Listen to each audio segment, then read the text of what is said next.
Hi! This is the most epic thing of, I think I should not record it for myself, because I'm also recording for you. You're recording me on the camera. We should do a YouTube live, and I should do a YouTube live and she should do a Facebook live on my account or so.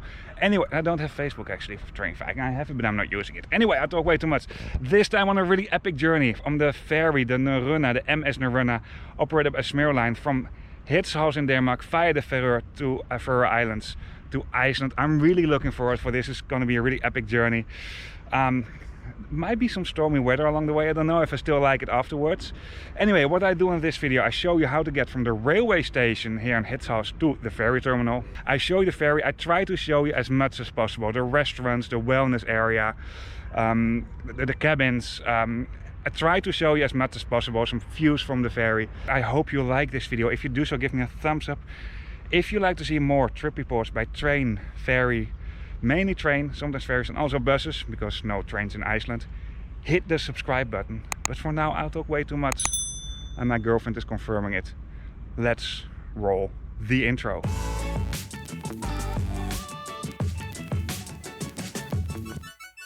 Before we arrived at the railway station of Hirtshals, we spent about 14 hours on trains and travelled on a Dutch domestic intercity, an international intercity to Germany, a German ICE high-speed train that didn't went on a high-speed track by the way, Danish intercity trains, before ending up at a very local train that brought us to Hirtshals in the north of Denmark.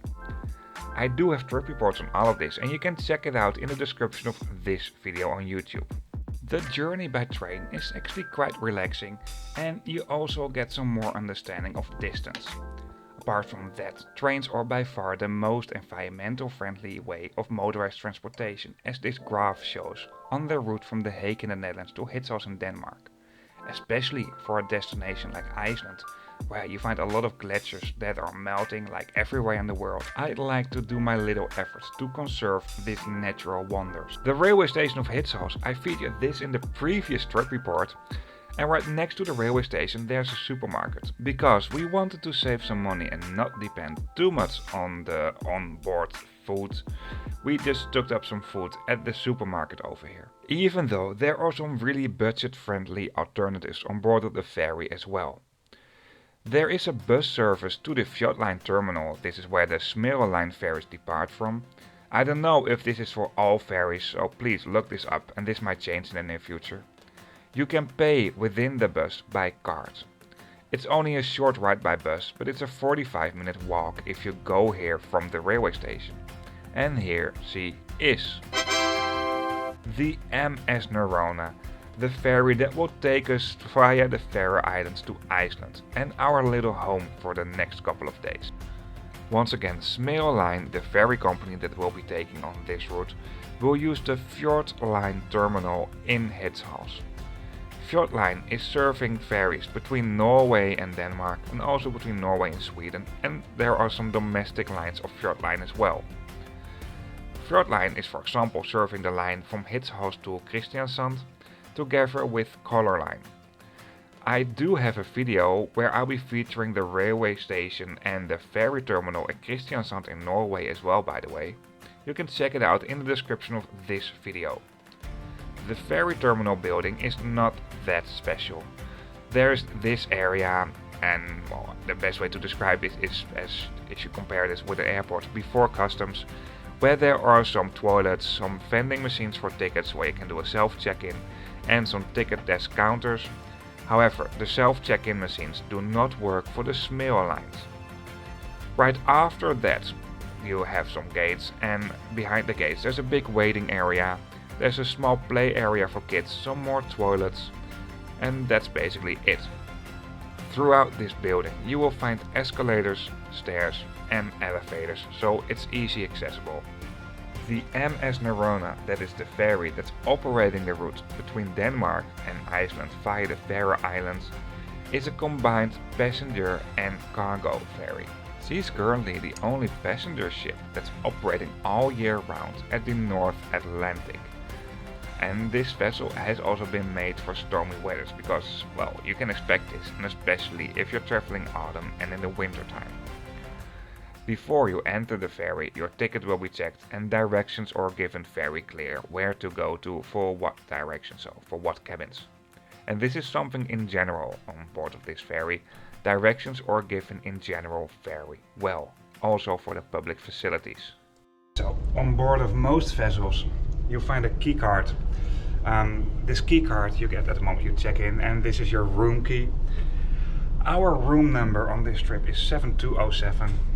This means the first 7 stands for the 7th deck, and then it's room 207. We booked a little bit more luxury cabin because it's quite a long journey. We booked an outside cabin, and apart from that we also booked a cabin with a double bed, a little bit nicer.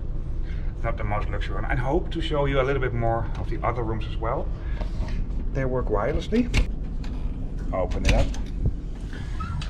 As you can see, we dropped our stuff in already a bit, so it's not how you find it at the moment you come here. Took some beer from the supermarket near the railway station, and this is our bed here. Really nice. I think it's nice. I tested it a little bit. Big window, and you can, well, for at night. It's but not for now. There is a minibar in all cabins that do have a window, so all outside cabins. However, we did not order the minibar itself before, and it was locked. We bought some stuff at the supermarket and we were kind of wanted to use it, a fridge, so we just ordered the minibar, right? Yes. How's the sofa? How's the seat? Oh, it's nice. At It's least after this kind of long walk, heavy bags, it's nice. There was a bus to the ferry terminal. Oh, come on. Let me turn on the light. Maybe it works a little bit better for filming. Over here there's a desk. Well, you can use this, of course, over there. Power plugs. There are 2 closets. Put my jacket in here. Some hangers over here. They're quite okay. You can store some more luggage here at the side. More power plugs next to the bed. And over here is the bathroom. I think this is the same for most cabins, though. It's like most vessels. Of course, a shower. Later that same evening. Hi, how's the shower? Oh, it's so good. The shower it's a really powerful water, so it's really good. Wow. And easy to adjust the water temperature. It gets warm really quick. I'll continue again. Oh, so nice. Don't stay too long. It's my turn. Toilet, sink. You can drink the tap water, by the way. Of course, hair dryer. I really need this. Someone else does. How do we bring our hair dryers? Because we stay at cheaper places in Iceland. And yeah, I think I will test the bed later. TV, I already scrolled a bit. There were some English channels, German, Danish. I was hoping there was a channel that you could see the front of the vessel. That was not the case, unfortunately.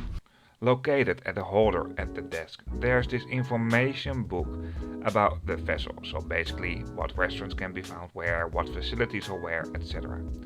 There's also a menu of one of the better restaurants on board of this vessel. Apparently it's really good. And then there's this, well, kind of promotion book for the tax-free shop. All cabins are air conditioned and you can adjust the temperature by turning this handle. Over here some safety information. There will be a safety instruction thing, we'll just show this later on. I think it will start more or less now, so I think I'll go there. And maybe right now I will show you some other cabins within this vessel. But for now, let's continue with this video and the vessel tour. Because we were spending 3 nights on board of this ferry, we made ourselves at home. And of course, use all the closet space. I also took the opportunity to eat as much as possible from the minibar at the moment we are making ourselves at home. By the way, you can order 2 versions of the minibar, one with and one without alcohol.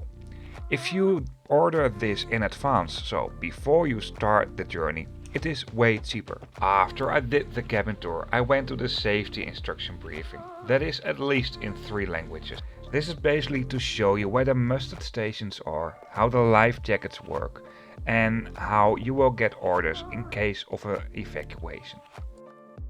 For the vessel tour, I will start with the highest part and will slowly move down on board of this vessel. I'll get back to the other cabins later on in the video. Located at 30 meters above sea level, you will find La Turna Metica at deck number 10.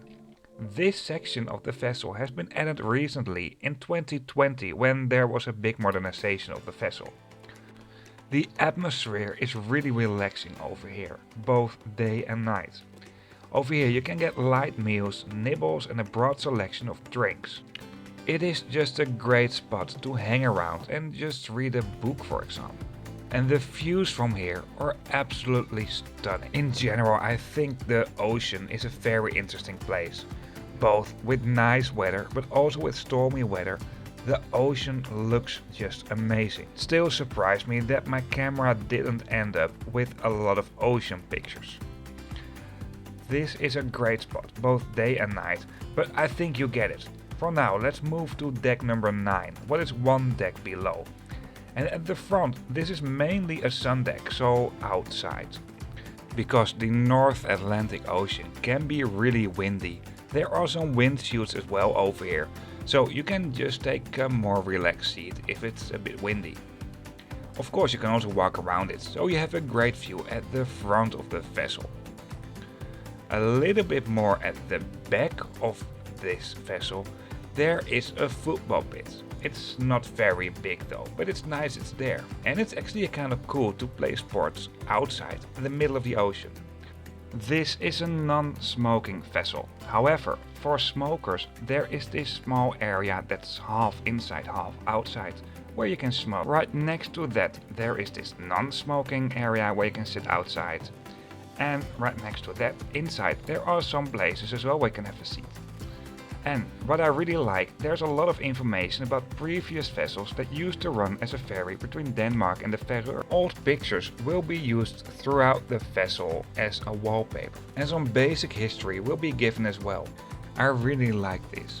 At deck 8 you will only find cabins, so no public facilities. Well, apart from the helicopter platform that's located at the back of deck 8. And of course there are some public spaces outside that are mainly around the back of the vessel. At deck 7, this is also the deck where our cabin is located. At the back you will find some hot tubs. And this is also where we went to spoil ourselves a little bit. This is really good. And right behind me, you can see the Shetlands. Well, the Shetlands are definitely on my list to go to. And it's not a matter of if, but more a matter of when. But there will be a trip report one day on this YouTube channel about the ferry between Aberdeen and Lerwick. So stay tuned. It might take a couple of years though. However, this trip report will be there eventually. Even though deck 7 does mainly have cabins, there's also an area where you find some slot machines. Somehow gambling and being on sea will go hand in hand. Personally, I don't really like it, but as long as people like it and they don't waste too much money, I'm fine with it. A little bit hidden at deck 7, there are some luggage boxes. Not all accommodations you can book on board of this ferry or private accommodations like we had. You can also travel way more affordable in a shared accommodation. Once again, I get back to other types of accommodation on board of this vessel at the end of this video. At deck 5 and 6 you will find most facilities for passengers on board of this vessel. For example, this teen room at deck 6. I think you can better call this a gaming room though. At deck 6 there are 2 restaurants. One is called Mangastova and this is apparently an award-winning restaurant. So in terms of good quality food, you will find this definitely on board. There's also a buffet that's called Skanskagoar. I know I just officially screwed up my Faroes, but I think it sounds something like this. This is a little bit pricier than the buffet and the restaurant that's one deck below, I will show you in a bit. However, there is a lot of staff available and the service level is really high. During breakfast there was also some live cooking for pancakes and eggs, what also makes the whole experience just way better. Of course, there's also a broader selection of food, although I can only say this for the breakfast where we went here. What I really like about this place are the views from the back of the vessel. Like I mentioned when I started this vessel tour, I just like sea views in general. Both here at deck 6 but also at deck 5 at the restaurants, you have this great view at the back of the vessel. Deck 5 has, in terms of the area that's for the guests, well, public spaces, most public spaces. Over here you find a big cafeteria where there's also a small breakfast buffet, and you can also have a buffet at night. That's called Nautin. Over here you can also go for some light bites, drinks and coffee. The first night we had dinner at this place. I used a buffet where there's also a great salad bar, by the way, and my girlfriend ordered a fatty burger.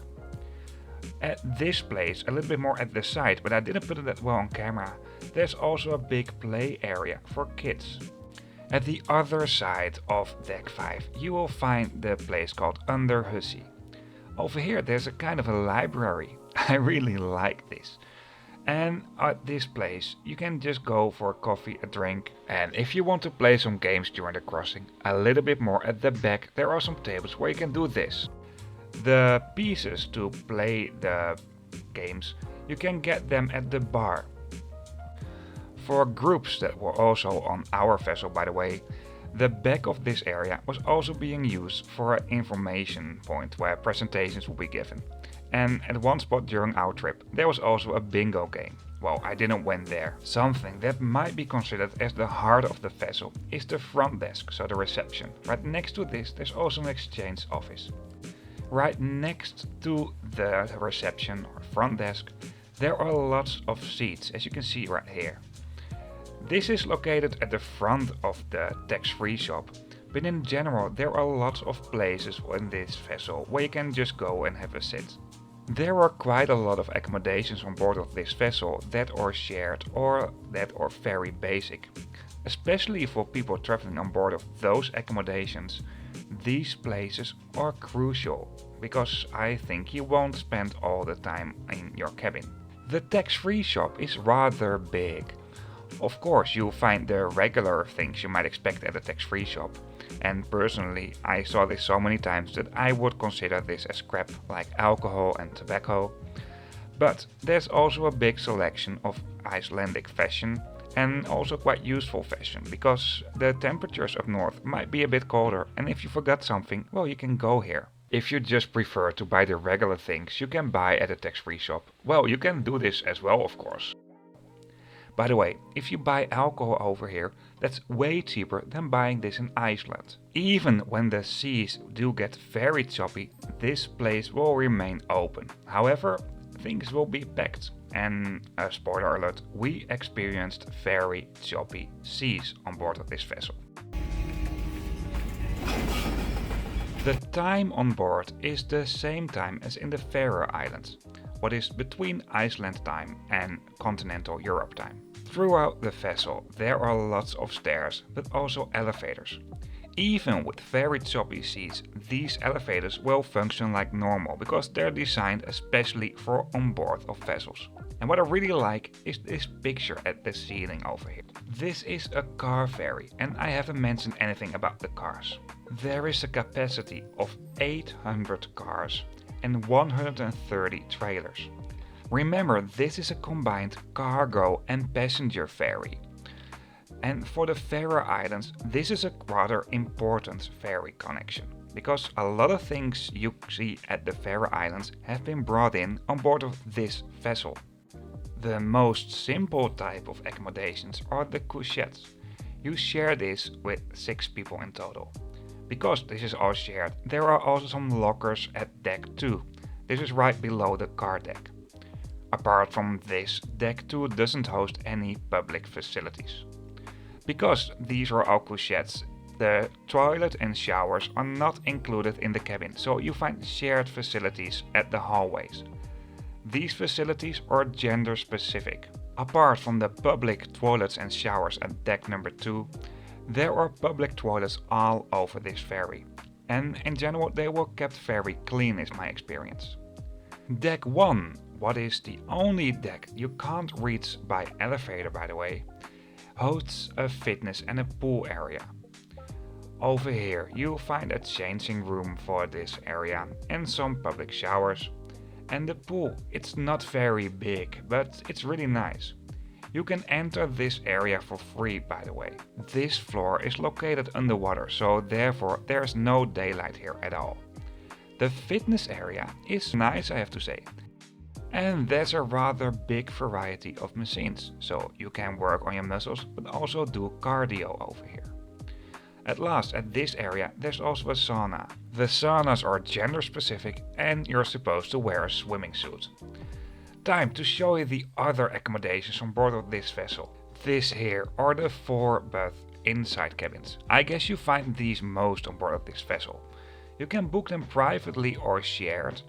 Personally, I prefer to book this privately, and if I share something, I personally prefer the couchettes. The couchettes are for 6 people, but because you have the bathroom and the showers in the hallway, to me it feels a little bit more free than if you have the 4-berth inside cabins. I don't know if I would still say this after I experienced traveling on one of these, and especially when they are fully packed, but this is how I feel at this moment. This is how the couchettes look like at deck number 2. For the outside cabins you will find cabins for 4 or 2 people. They are not that different from each other. The bathroom is about the same size as we had, and also the amount of closet space. Then you also find slightly bigger 2-berth compartments that do have a double bed, like we had in our cabin. Also the bathroom here is about the same size as we had, but there's also a coffee machine. Then you find the family rooms. These are basically 2 types of cabins that do have a door in between. This is a 4-berth cabin, and the cabin over here is a 2-bed cabin that we also had with a double bed outside. Well, once again, bathrooms are about the same as in the other cabins. Cabins that do have a way bigger bathrooms are the suites. Well, this is not a cabin anymore. This consists of several rooms. You won't find a lot of suites though on board of this vessel. There are only 3. And of this specific suite, there's only 1. The bathroom is huge. It's way bigger than my bathroom at home. And well, this area is huge in general. The other suite is called the Nordic suite, and I like this one much more because the windows here are huge. Just like the Nörrona suite that I showed you earlier on, there is an awful lot of space over here. The bathroom is still pretty huge, still bigger than mine, but that's easy. And this area is in general quite impressive. At last, there are some outside disabled cabins as well. The bathrooms are slightly bigger and there are support bars and other facilities you might need for when you're in a wheelchair. I mean, traveling should be easy for everybody, right? No matter if you're in a wheelchair or not. At the moment we started our journey, the weather was absolutely perfect. There were almost no waves at all. Even though this vessel can handle quite big waves and there are stabilizers on board of this vessel to make it more stable, because this is where stabilizers are for. Besides that, this vessel has been made for the North Atlantic Ocean, so it means that it's broader than most vessels that are similar to this kind of vessel, at least what they're being used for. So apart from the stabilizers that will make opposite movement from the waves, this vessel is, well, more stable because of its shape already. Until the moment we arrived at the Shetlands, at least south from the Shetlands, it was very doable. But soon after that, the waves got pretty high. The storm where we were heading in was not really normal. The winds were really getting extreme, and I was a little bit worried about this from the beginning on. Right after the Shetlands, it got really rough. And even though the sea looks absolutely stunning with this weather, I just stayed in bed. Eventually I found out I did not took a high enough doses of the seasick pills. So somehow I guess I could have prevented me from getting seasick. However, I wasn't sick, because at the moment I just went down and just laid in the bed. Everything was totally fine and I was not feeling sick. It was more the moment when I started to walk, then things started to be dizzy. My girlfriend though, well, she has definitely strong sea legs, because she was totally fine and happy and filming everything. She loved it. By the way, I'm playing here on my phone about connectivity on board. There is mobile coverage, but this is a maritime network, so the costs for using it are extremely high. There's also Wi-Fi available on board. The Wi-Fi is pretty much everywhere on board and also in our cabin, of course. You can use several devices with the Wi-Fi, however, you can only use one device at the same time. Back to the weather. I tried to keep a close eye on the wind with the Wind Finder app. At first we seemed to be lucky and we would avoid the storm or be only for a small part in it. However, this storm was very serious.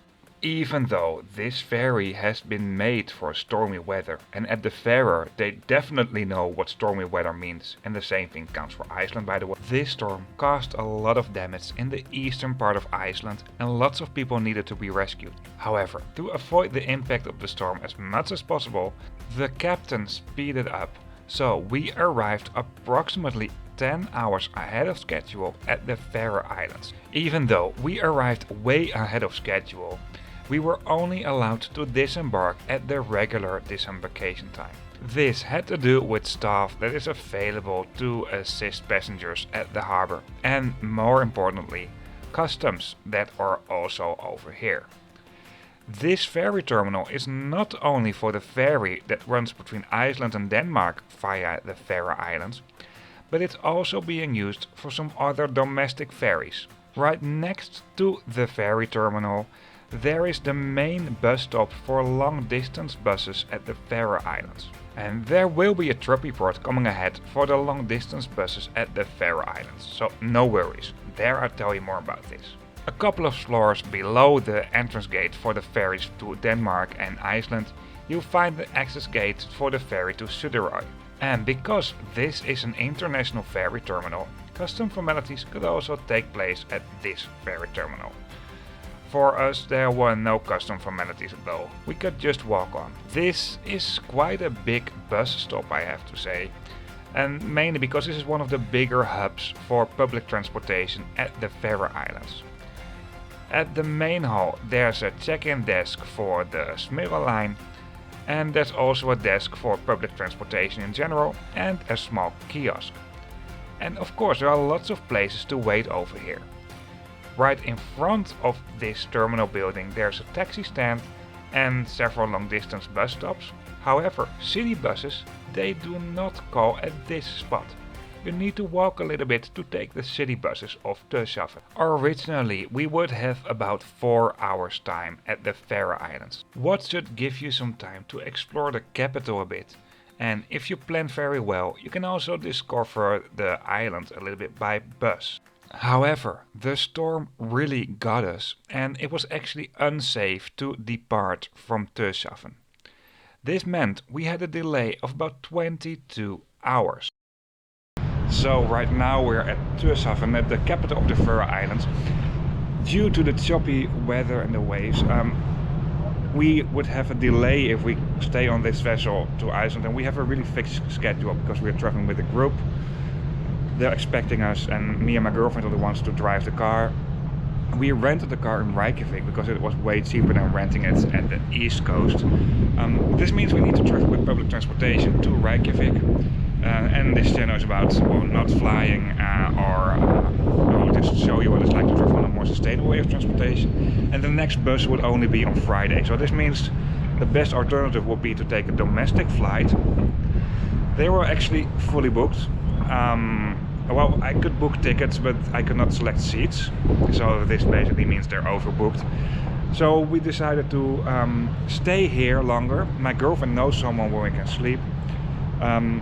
And take a flight from here to Reykjavik straight away, so we won't have a big delay and we can still catch up with the group. Several months later. As you can imagine, I was a kind of disappointed that we couldn't finish the journey as originally planned. I will tell you a little bit about how to get by public transportation for the long distance buses in Iceland, how this all works, how to get from the ferry terminal to Reykjavik. But first, I want to mention some other things. First of all, Femja, thank you so much for your hospitality at the Faroe Islands. We can stay at your place, we can even use your car. Thank you so much. I really appreciate it. The Faroe Islands have been on my list for a long time to visit. I didn't plan anything now. It was just like overwhelming. Boom, we are here now and explore this great place in the middle of the Atlantic. I made a video about public transportation at the Faroe Islands as well. We'll be there on this channel soon, by the way. Well, we just took the flight from the Faroe Islands because this was the best thing to do so. We looked for other alternatives. We need to act quick. But a general advice, if you're traveling with a group like we did, because some people came in from Sweden, some from the UK, some from the Netherlands, and then we came from the Netherlands by train and ferry to Iceland, just make sure that people who travel together, that not one part of the group is only allowed to drive the car or rent the car on those names. Just make sure other people are able to drive the car as well, or will be third or fourth drivers, I don't know. But just make sure you have enough extra drivers, because me and my girlfriend were the drivers for this trip. So maybe it will be a little bit more relaxed for the group as well. And also what I want to highlight before I explain how to get by public transportation from the east to the west, from the ferry to Reykjavik. If you're traveling between the Faroe Islands and Iceland, this ferry is quite affordable. And in many situations it might even be cheaper or faster than flying as well. Simply because if you need to be in the east of Iceland, it arrives there. So you don't need to travel from Reykjavik all the way to the east. And also you travel and sleep at the same time, what is really time efficient. So yeah, for many situations it might be faster. There are not that many flights between Iceland and the Faroe Islands. So this is also why this ferry might be a great way to travel between those two countries. Taking the ferry from Denmark, of course you don't do this to be quick. However, it's a great experience and you also get more understanding of the distance you're traveling. And of course, the weather we had was extreme. This is probably, if you travel with this ferry, you won't have this. Although in the autumn time, you might have more extreme weather than if you're traveling in the summer and spring, of course. And well, due to climate change, more extreme weather is happening, especially autumn and winter. In a way, I felt like, of course, too black and white to say this, but I felt like we were a little bit impacted by climate change as well, due to the extreme weather on this route. But once again, most likely, if you take this ferry, yes, you might have some choppy seas, so if you get seasick really easy, just take medication or don't take this ferry. But in general, this won't be a big problem. It won't be this extreme as what we had. I can't say this enough. About the public transportation in Iceland, how to plan, and we'll mainly highlight it's really quick from the ferry to Reykjavik and the other way around. One thing you should know about Iceland, this is a really big country. To put it in perspective, I'm from the Netherlands, what is a small country by the way. Iceland is about 3 times as big as the Netherlands, only has a population of about 300,000, that's about half of the population of the city where I do live in. What is The Hague, what's the third city of the Netherlands. So there's a whole lot of nothing, just nature, and it's beautiful. But this also means there's not a lot of people do live there, so that means there's not a really frequent bus network, and I understand this. People in Iceland really rely on their car. But you can travel by bus, and there are good ways to do so, and it's comfortable. I mean, you don't have to drive, you just sit back, relax, let the landscape pass by, and maybe rent a car in the next town or so, I don't know. So, about planning your journey. Google Maps works really well. Another website, that's this one here, that's the website of the public transportation in Iceland. There you find also more information about fares and timetables, etc. But if you plan in both of these websites with the online timetable, not everything might be scheduled if you plan too much ahead. So try to plan only about 1 month ahead. If you look up some specific information for exactly the same days, a little bit earlier on, you can see more or less what the schedule will be. Not a lot of big changes, So in general, you'll be fine if you do that. What you definitely need to know if you're planning that the bigger bus stop for long distance buses in Reykjavik is called Mjøt. This is for the public long distance buses. It's written on the screen over here, so if you're planning to go to Reykjavik, just plan to go here first. And from there on, you find lots of connecting city buses as well. From the ferry, there is a connecting bus to the first town. And this one displayed really last minute on Google Maps. I didn't even expect this. At first thought we had to hitchhike from the ferry to the first bigger town or take a taxi. But there was just a bus. And from there on, in both ways, there are buses connecting to the ferry. And there are also some school buses. So this is all good. From east to west, you can do this in one day. From Egglestad, what is the bigger town on the east, where the bus that goes from the town where the ferry rides goes to, you find several days a week a bus to Akureyri, and Akureyri is the second town of Iceland apart from the Reykjavik area. The three biggest towns in Iceland you find in the Reykjavik area. Obviously Reykjavik is the biggest one, and then you find Akureyri, what is not even close to Reykjavik. From Akureyri you find, depends a little bit on the season and on the day, but in general 2 buses per day to Reykjavik or the other way around. Sometimes there's 1 bus per day, sometimes there are 3 buses per day, but in general these are 2 buses per day. Once again, depends on the season and the other way around as well. But if you're traveling from Reykjavik to the ferry, you cannot make this in one day. You need 2 days for this. Because at the moment you arrive from Reykjavik in Akureyri, the bus to this town already just left. So keep this in mind if you plan your journey by public transportation for this. Okay, it sounds a little bit ironic. My girlfriend works for an airline alliance, so basically I can travel with the use of standby tickets, really affordable by plane. Even though I try to convince people to travel on a more sustainable way of transportation and really try to avoid those short-haul flights and just fly less, don't make unnecessary flights. But because there are so many domestic flights in Iceland, I really want to tell people about a better alternative. And some information was really hard for me to find as well. What I want to know, do you like to make me a trip report on the long distance buses in Iceland or not? Should I go there with the use of standby tickets?